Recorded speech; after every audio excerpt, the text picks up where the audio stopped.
All right, I'm ready whenever. Yes.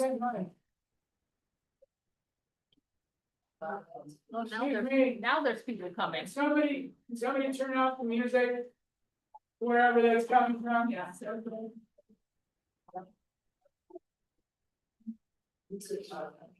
I do. Here we go, folks. Here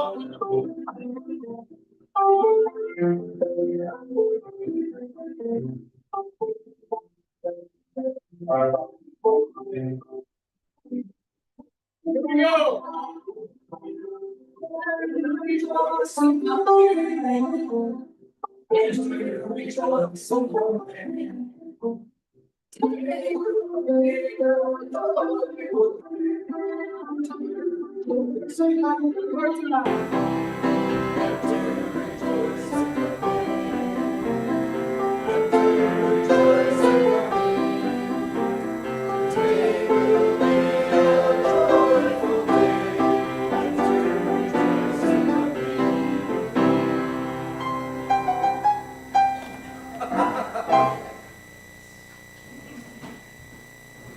Good morning, and welcome to UUCC, the Unitarian Universalist Church of Canandaigua.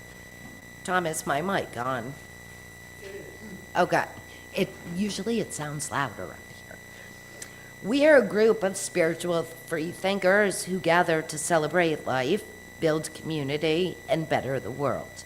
Wherever you are on your spiritual journey, you are welcome here.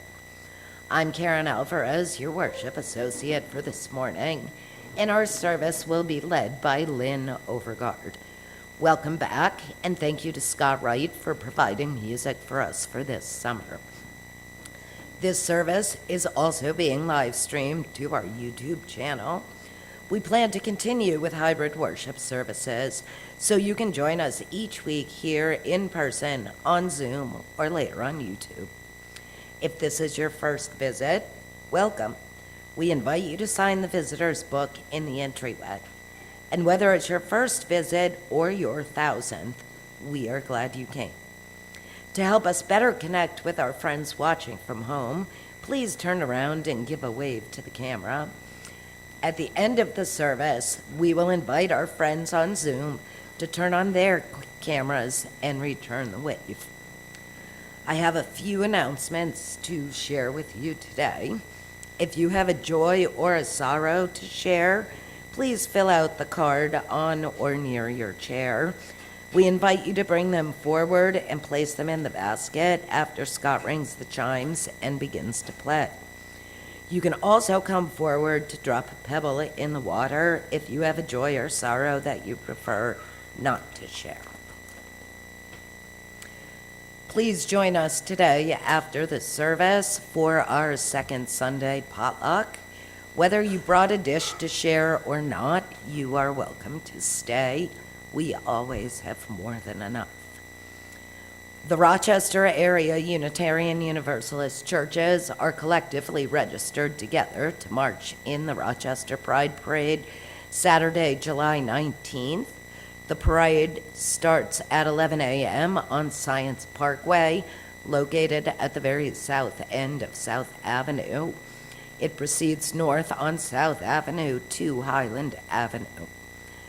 The UUs will assemble at position 157 and should be assembled by 10:30 a.m. Parking is available at MCC with shuttle service provided to Science Parkway and later to Highland Park throughout the day. See you all there for this exciting and necessary event of inclusion. Naples Pride celebration will be Saturday, July 26th from 1 to 6 at Naples Memorial Town Hall. It's 135 North Main Street, Naples. A dinner and rainbow potluck will be at 5. You can find more information, including a full schedule of events and a link to donate at naplesnypride.com. Save the date for Sunday, September 28th from 10 a.m. to 12 p.m. for this year's Social and Environmental Justice Kickoff. Please read Social Change Now, A Guide for Reflection and Collection by Deepa Iyer. Copies are available from the UUA bookstore in spirit. And if you check the chalice, there's more information if you didn't catch all that. Additional announcements that I have, we postponed the board meeting that was scheduled for this past week to this coming Thursday from 6 to 7:30. And there will be a Geneva Pride March on, I believe it's August 9th, and I'll make sure that that information gets into the chalice also. Are there any additional announcements for the good of the community?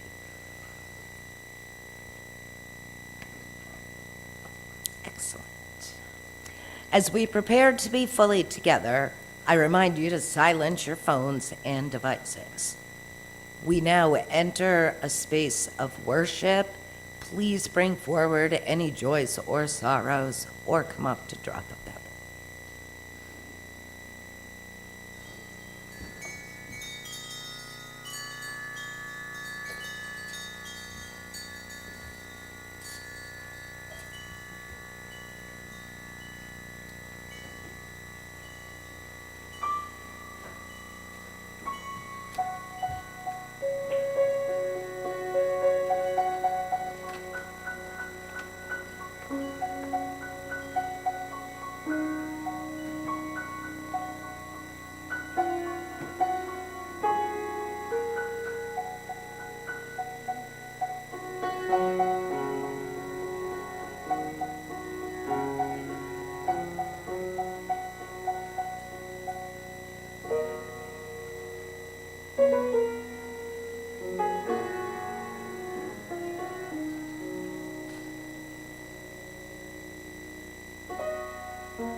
Maria.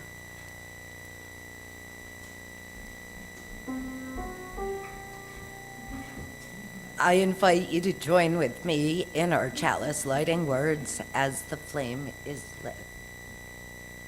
Follow, do you want to help too? Okay. Here, you can be the one. We gather this hour as people of faith with joys and sorrows, gifts and needs.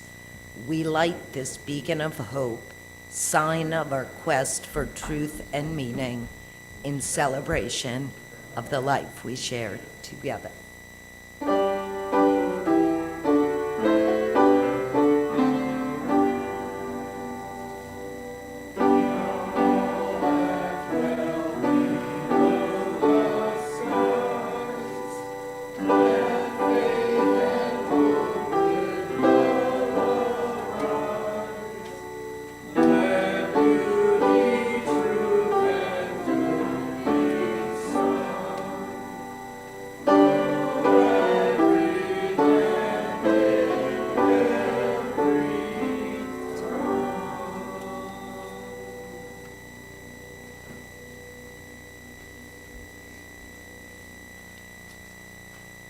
So here are a few words from Gertrude Jekyll.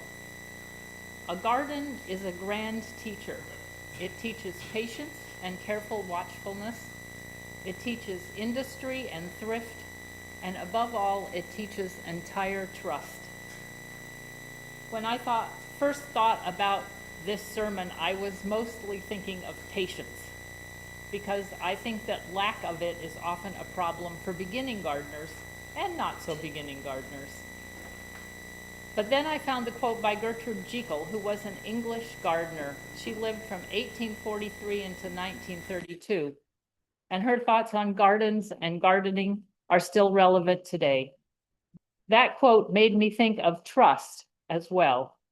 And maybe that's why we come to church, to help us look at things in new ways.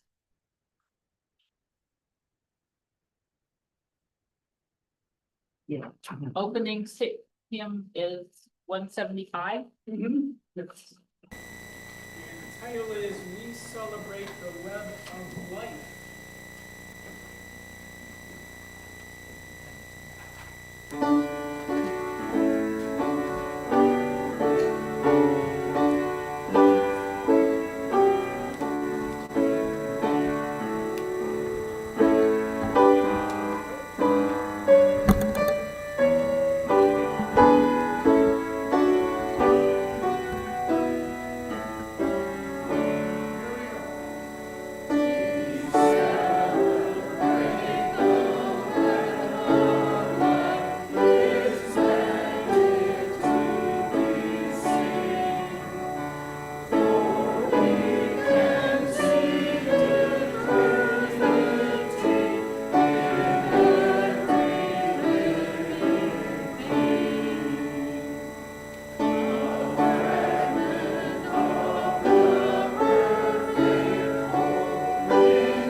So now I have a story.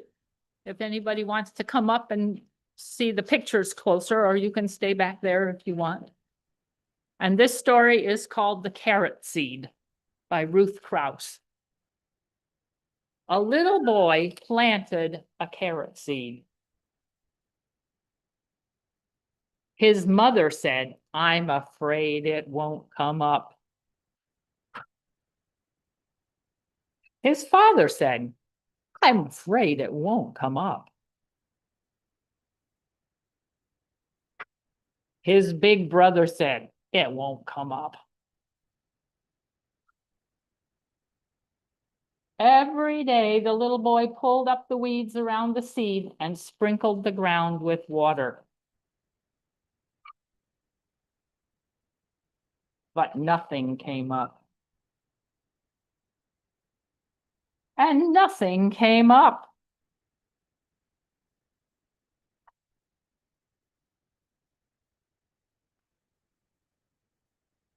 Everyone kept saying it wouldn't come up.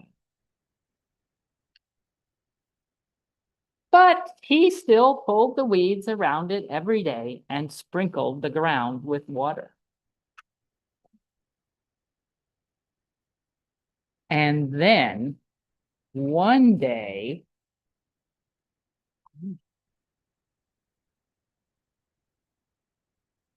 a carrot came up.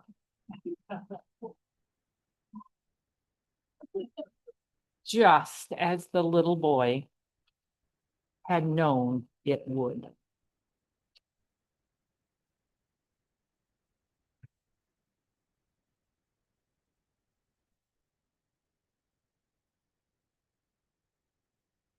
Now is the time in our service to join together in the spiritual practice of generosity.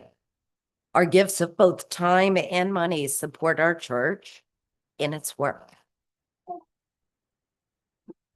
Each week, we would like to spotlight a group or committee and thank them for their gift of time. This week, not surprisingly based on the theme, the group is the gardening committee. People interested in finding out more can contact Lynn Cronus, and just for reference, we're talking about those beautiful gardens in the front and on the side. 1/4 of our plate collection for the justice season will go to Justice for Migrant Families, a 501c3 nonprofit agency that promotes justice for migrant families by providing support to individuals in the federal detention facility in Batavia, information and resources to families in the community, and advocacy both within and beyond our local community.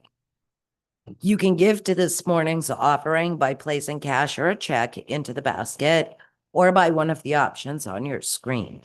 Please make a note that your gift is intended for today's offering. We now gratefully accept the offering.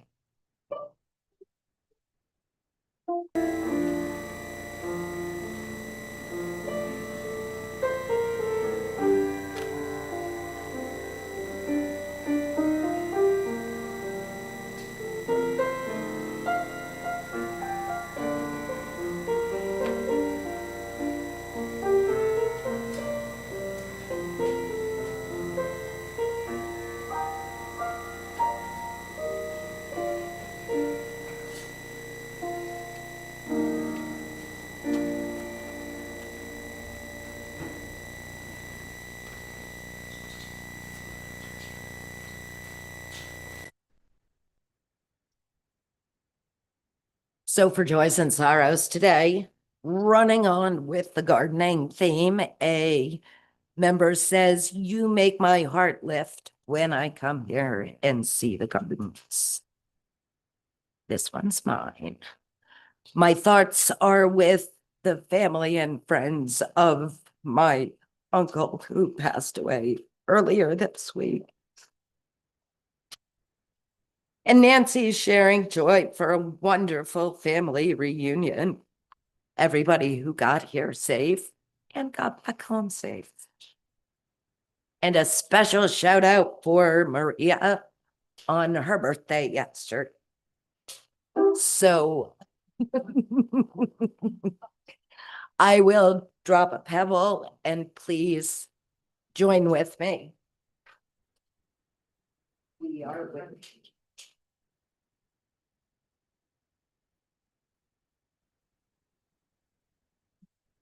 Now is the time for centering, followed by shared silence.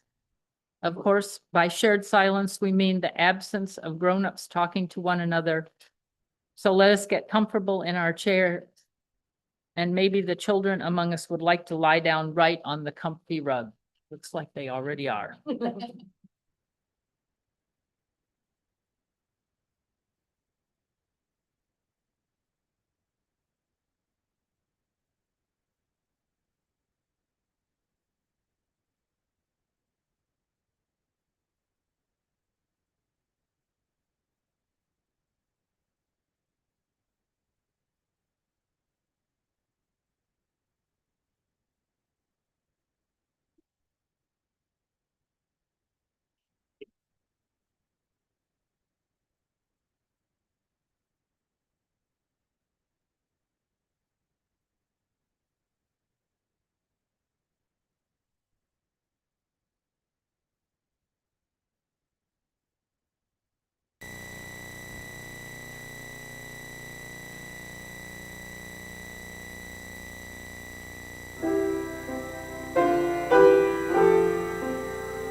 So I come from a gardening family.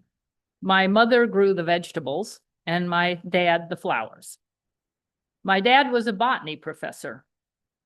My brother and sister both garden, and so do my children. I'm a gardener who can't not garden, like writers who can't not write and painters who can't not paint. So over the years, I've collected some stories about patience and trust in the garden, and here are a few. I like to start my own vegetable seeds. Every year in February or March, I get antsy and want to start the first ones. I have learned to restrain myself because it is a well-known fact that seeds started too early get spindly and lose their enthusiasm if it's too cold to go outside. They don't do well all summer because they're still pouting. Just ask Petra, she'll tell you about this. This year, even though I was good and waited to start things, it was so cold, so long, that my peppers are still pouting. The tomatoes seem to have forgiven me. Parsnips are different. They are sown outside in place, and I tried for 2 years to grow them to no avail. And the third year I tried, I sort of just gave up and forgot about them, and they came up. As Lao Tzu says, nature does not hurry, yet everything is accomplished. We have lots of Mennonites in our area who sell hanging and bedding plants in the spring. They have greenhouses, and so at their stands, there are lots of hanging baskets in full flower in May. They are very tempting, as my husband knows. I, on the other hand, like to buy the individual plants and put them in hanging baskets myself. I can be sure that the soil is good and won't dry out too fast, and the flowers haven't already used up their energy. To be sure, I have to wait for the baskets to look as good as those at the farm stands in May, but then maybe they will last longer into the fall. Which way to go is a topic of discussion every spring at our house, and we usually go with a little bit of each. The epitome of patient gardener stories may be that of a professor of botany at Michigan State University. It was then called Michigan Agriculture College, and he was there from 1871 to 1910. His name was William James Beal, and he happens to be my great-great-grandfather. He was one of only 3 or 4 botany professors in the entire United States at that time. It is written about him that he was always checking his garden. He was a gardenaholic, and that he didn't drink or smoke. I take after him in 2 of those things. He was the first to hybridize corn, something of great interest in early 20th century Michigan and still today. He founded the William James Beal Botanical Garden, which is the oldest continuously operated botanical garden in the United States. And he is especially known for an experiment that he started in 1879. He buried bottles filled with sand and seeds, a variety of seeds. He put them in the ground upside down so the water didn't get in. And the plan was to dig one up every few years and see which of the seeds would still germinate. Some of those bottles are still being dug up, now every 20 years or so, and some of the seeds are still germinating. Beal died in 1924, and as his son-in-law wrote of him, he did not ask of nature a quick response. Beal trusted that the seeds he put in the bottles would germinate, and they do. Apparently, as anyone with a garden might suspect, the weeds are viable longer than the oaks. When we plant seeds, we trust that they will grow, and they do for the most part. even under less than stellar conditions and not the best soil. Just check out all the trees in your garden that were planted by squirrels. Plants are resilient. We have a crabapple tree in our yard, which several times has lost all of its leaves early in the summer. Who knows why? Too wet, too dry. We and the neighbors have thought it was a goner more than once, only to have it be in full bloom the next spring. Janet Phillips says there are no gardening mistakes, only experiments. That is a really nice thing to know. I have plants which I have moved more than once because before I found the spot the plant liked. And the plant has put up with me through it all. Why do I garden? People look at my garden and ask if there aren't a lot of weeds. There are, but somehow being in the garden is meditative. And the trip through, even in my nice clothes, always results in a weed or two being pulled. There are lots of weeds, but I'm not a fanatic. I worry about weeds which compete for air and water and soil with the things I want to grow. But as they say, weeds are just plants in the wrong place. So if they're not bothering anyone, I leave them alone. My garden has taught me patience and trust. My plants are my friends. I check up on them every day. Most mornings, I take a walk around the garden to see who is coming up, who is blooming, and who needs some help, who got eaten. Plants are an integral part of the web of life, of which I try to celebrate, as in the hymn, even though it includes voles, chipmunks, rabbits, and deer. And the fireflies really seem to like all the trees and bushes better than a neatly mowed and weed-free lawn. And just to round out the family history story, I'm going to go next week to East Lansing, Michigan, to visit my great-grandfather's botanical garden and deliver to the museum there his writing box, which, as I tell my granddaughter, was his laptop. Maybe I'll see something there that he planted. May it be so.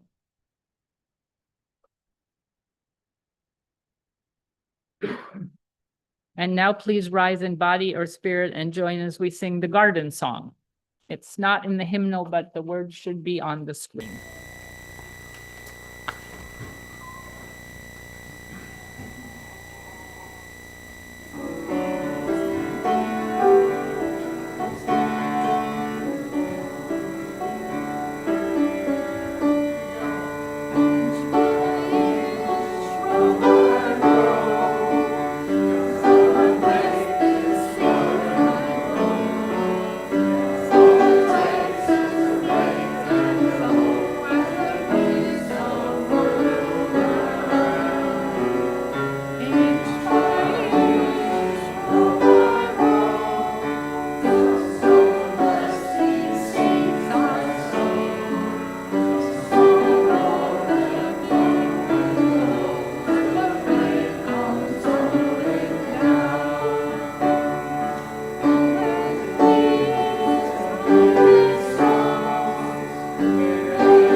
If you're joining us from home, now is the time to turn your camera on.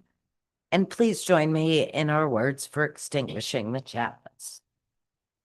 We extinguish this flame, but not the light of truth, the warmth of community, or the fire of commitment. These we carry in our hearts until we are together again.